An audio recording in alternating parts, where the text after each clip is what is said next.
Go ahead, Steve. Matt back here. Smith brung it tonight. Edie had another solid night. But I thought one of the big things that happened all night was Kaufman and Gillis put some serious body on Indiana. Yeah. It almost looked like it frustrated them. Did you see that same thing? Yeah, we just wanted to be physical. We thought that, we didn't have physical box outs at their place a couple times. And then, if you they're so long, you let Renew and Ware, with their length. So we just wanted to be physical on box outs. I thought Trey, the start of the second half, really asserted himself. Then I thought Mason, those 2 threes, even though he hit 3, those 2 threes he hit back to back really separated in the game. But we just wanted to be physical with hopefully not fouling and not let them get deep, whether that was a rebound or a post up. Did you see that frustration with them? I did not. You guys made your mind. Good answer. Yeah, I did not. I'm looking at our guys. So. Matt, why was the middle so open for Braden? Was that something with your actions or? Right. Well, they were trying to keep him off his right hand, and so when you go up and you keep somebody off their right hand and you're trying to open up space there, we had to flip it and twist the screen and then set it to his left. And then if he wanted to snake it and get back to his right hand, or just play off his left hand. So it just kind of opened up more space. But Arizona did the same thing and tried to keep him off his right hand after he got established. So a couple other people have done that, and he still had success. So that's what they were trying to do. But we were trying to do the same thing with Trey Galloway. So that's where you saw a lot of those snakes, because we were trying to keep him off his right hand.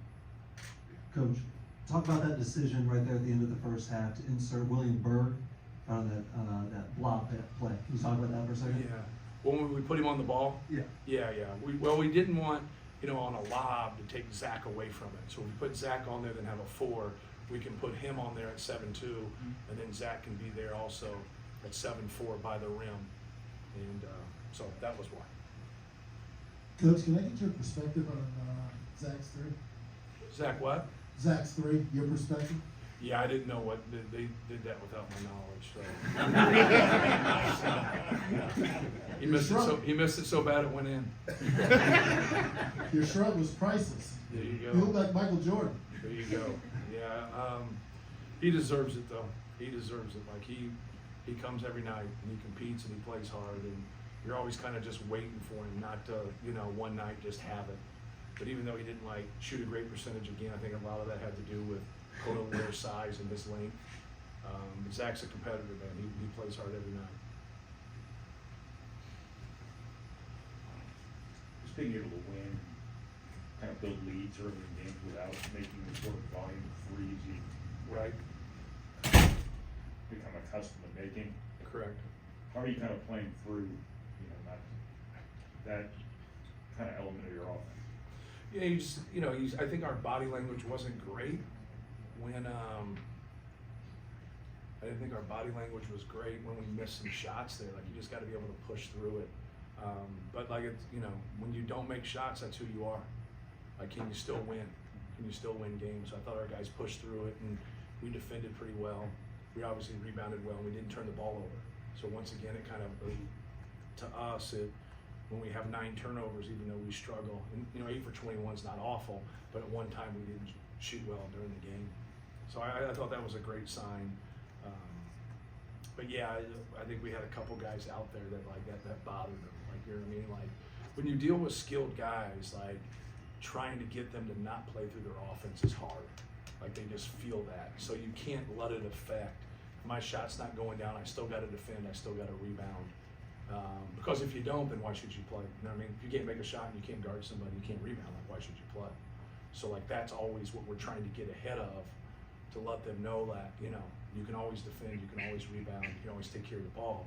You're not always going to make your shots. George. Is that George back there? Sam, go ahead. Is that you? Yeah. That number you gave me after the last game, I called it 3 times in a row and it didn't work. I haven't seen you since, so I saw you, so I'm telling you. I didn't want you to think that, I was a buffoon and I just dogged you. The numbers were all messed up. It kept going through, it just kept. Yeah, I know. Okay. I was going to tell you. I just didn't want you to think that, I big timed you. If you'll do it, they'll do it tonight. I tried 3 times on the bus. I know, I'm sorry. It's all right. I didn't want to do it anyways, but I was just being a friend. So, Thanks for being honest. yeah.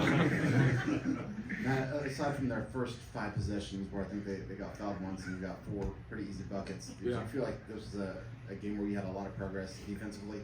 I did. You know, when everything can kind of get amplified from somebody's last game, and, you know, and obviously Trey and Renew both had 25 points. So just like starting there and trying to keep Trey Galloway, who I thought did some good things in the first half. Obviously, he didn't score. I don't think he scored in the second half, but that was just the main thing for us. Is like, let's keep them off the glass. Let's keep them out of transition, but let's make it really hard for Malik Renew.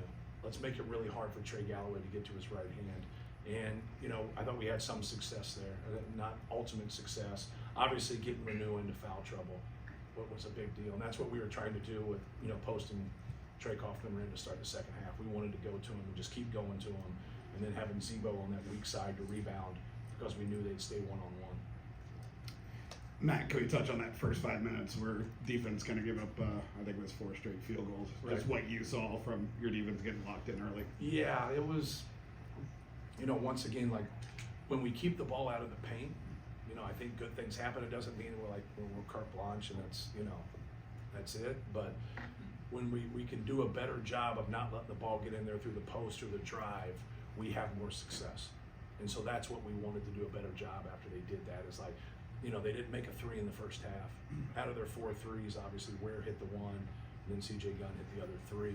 But we did not want them to get, you know, even though they don't shoot a lot of them, we didn't want that to be a part of it. We didn't want the offensive rebounding, but keeping the ball out of the paint is what we had to do a better job of. Because when we saw the numbers at halftime, that was huge. After that moment, I thought we did a much better job. Right. I don't think Miles had played since Michigan. Obviously, he's one of the quote-unquote victims of your depth. Yes. But why was this a night for him to kind of get in there early? Yeah, you know, we had struggled shooting the ball in the first half. I just thought like getting him in there, and you know, when he's gotten in there, he's, you know, had a short memory and just taking his shots. I thought that 3 that he hit was a big shot for us. So it's hard, man. It's a hard deal when you get in that position when your number does get called to go out there. But I thought he did great. Hey Matt, talk about the significance of this series. Obviously, you know, you grew up with IU Purdue. How special is it this season to get these 2 wins on this season for Zach and these guys that have Right. played so hard? Yeah, well, obviously they swept us last year, even though we won the Big Ten by 3 games. You know, it's, you know, they simply outplayed us. You know, Hood Schifino was so good here last year. You know, I think we helped him get to the NBA the way we defended him. So that was the silver lining of that game, right? But no, like, you know, trying to guard Trace Jackson Davis, obviously he's done really well for the Warriors in the NBA. Like, that was a challenge. And the game here, you know, he didn't score until the 10-minute mark. So if you'd have told me that, I would have said that we'd have won the game. But Hood Schifino had played so well, and then Trace scored 10 points, you know, in that last 10 minutes of the second half. But no, it's a great win for our seniors, and more than anything, it gets us, you know, closer to being in position to win a Big Ten championship. Like, it's a long road. There's a lot of people that can knock you off. Anybody in our league can beat you. So like, just trying to get, you know, one more win, and people look at like winning a championship, but you still got to put yourself in that position. So we just got to keep working towards putting ourselves in that position. But they're talented. I know they don't have the depth because Xavier Johnson in the backcourt, like, he really helps them with their depth there. But that front line is talented. I think you see that in Zach going 7 for 15. Like, where's length bothers people. Angela. Coach, piggybacking off of that, 41 combined points against IU this year. That's the most in the series since 1969. How big of a message does this send to, and have like extra energy Right. does this give you guys moving forward through the season? Yeah, it's not that big a deal. Like we want to live in the world of efficiency, especially from an offensive standpoint.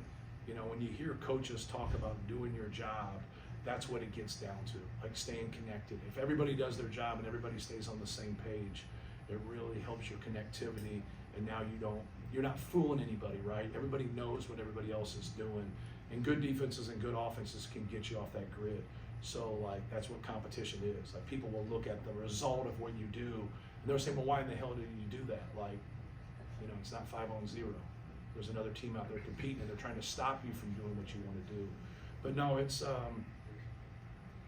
really not that big a deal, to be honest with you. It's us trying to get better and just be an efficient offensive and defensive team, and then keep rebounding the basketball. And you know, if we can rebound the basketball, we can take care of the basketball. We put ourselves in a really good position with our personnel. Jed, Casey. Building off that a little bit, Zach with 4 assists and only 1 turnover tonight. Talk about his development, throwing out those double teams, and I think IU played him pretty much straight up tonight. Talk about his development and his decision making. Yeah, like no, he's a very unselfish player. Like he doesn't have the build-up of a recruited guy. Like a lot of times the build-up of a recruited guy thinks about like, what's my role? How am I going to play? How many shots I'm going to get?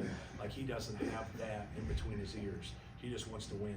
So it's real simple. Like if you're by yourself and you're one-on-one, score the ball. If you're double teamed, pass it. Don't wait to pass it. Like you see that double team. So we spend a lot of time working on repost, rotations, and what we're supposed to do when the ball goes in. So he knows. He's still got to pick up eyes and throw the ball to people, but he knows where people are supposed to be depending on how they're going to handle it. We've had people double us and have success. We've had people, you know, stay one-on-one and have success against us. Obviously, he's had a lot of personal success, so it's not over the top, but there's not been one way that just foils us at all. Now, like, we've had games in the NCAA tournament where like one-on-ones beat us just because of decision making, whatever. So it's not been perfect, but the thing that he's always done is he's always went back to the well and watched and learned and just kept building good positive habits. And a lot of times guys with size and coaches don't like throwing it to them because they're not very good decision makers. Well, you got to work with them.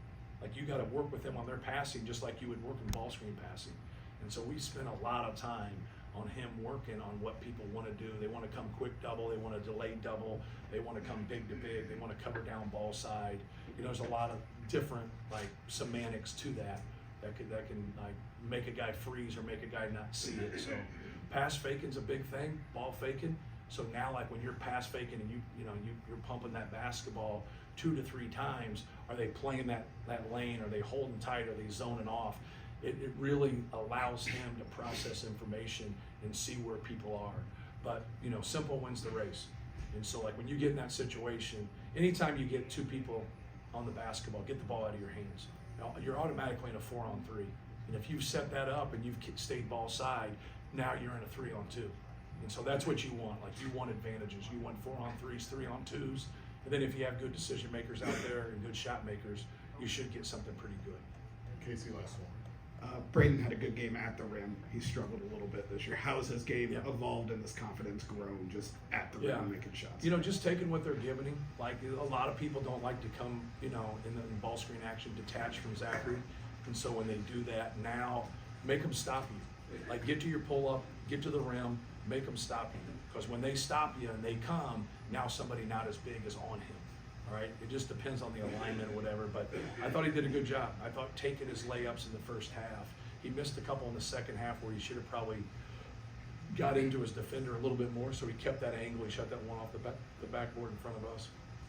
So, but I thought his reads were good. You know, it's no different than a quarterback's progression. You know, you got your options, you got your second option, you got your third option. Now people blitz you or people trap you, you got to like back up out of that and get that basketball out of your hands. But when people play a drop, like Indiana played for the most part, like now they don't want to stop you.